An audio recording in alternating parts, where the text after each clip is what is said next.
Bonjour à tous.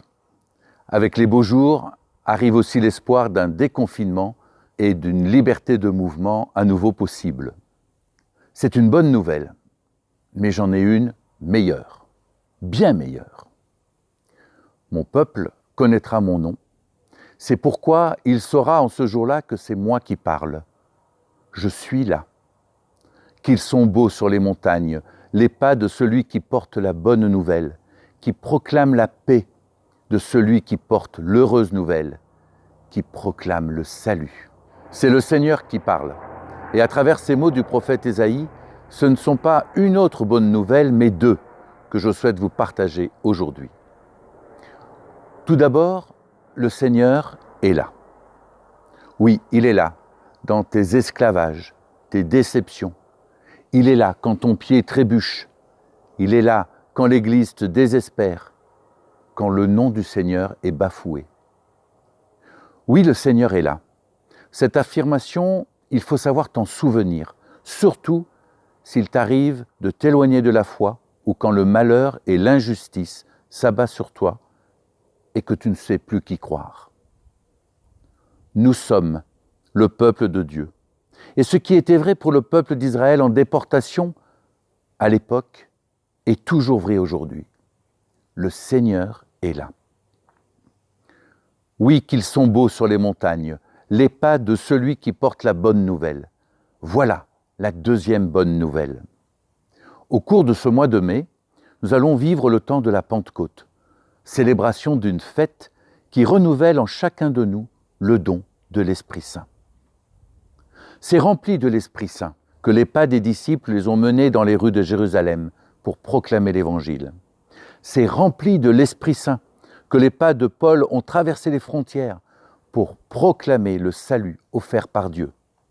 C'est rempli de l'Esprit Saint que les pas d'hommes et de femmes les ont conduits à devenir pasteurs, chrétiens engagés, témoins pour proclamer le pardon de Dieu. Chers amis, j'aurais beau vous convaincre du bien fondé de cette bonne nouvelle, si chacun ne réalise pas l'urgence de la partager, eh bien l'Église ne changera pas.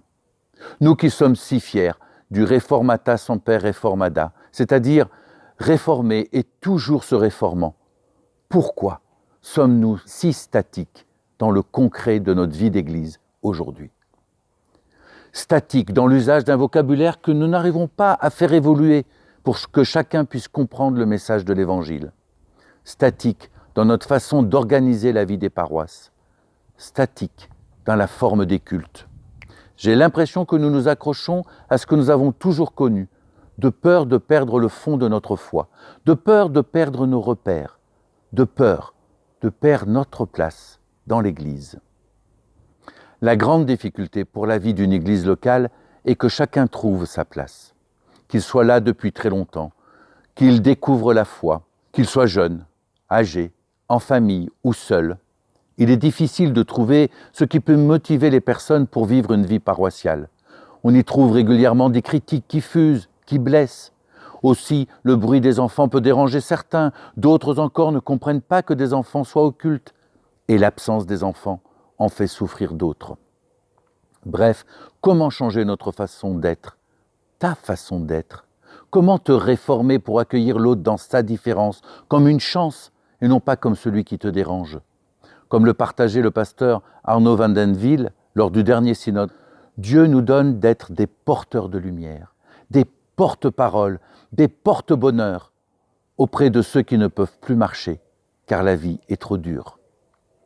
Depuis quelques années, chacun est normalement engagé dans la dynamique Église de témoins. Avec cette vision, tu peux t'engager et voir quelle place tu peux prendre dans cette dynamique. Car si chacun fait sa part, ne critique pas l'autre, mais au contraire se met au service des plus petits, alors les petites mesquineries qui jaillissent quelquefois cesseront, car elles seront écrasées par le projet qui est proposé, porter la bonne nouvelle. Alors, chers amis, ce ne sont pas que vos pas qui seront beaux, mais vos visages, vos paroles, votre Église. Ainsi, l'Église, ton Église, cessera de dormir, de se reposer sur son passé, aussi glorieux soit-il. Alors, debout,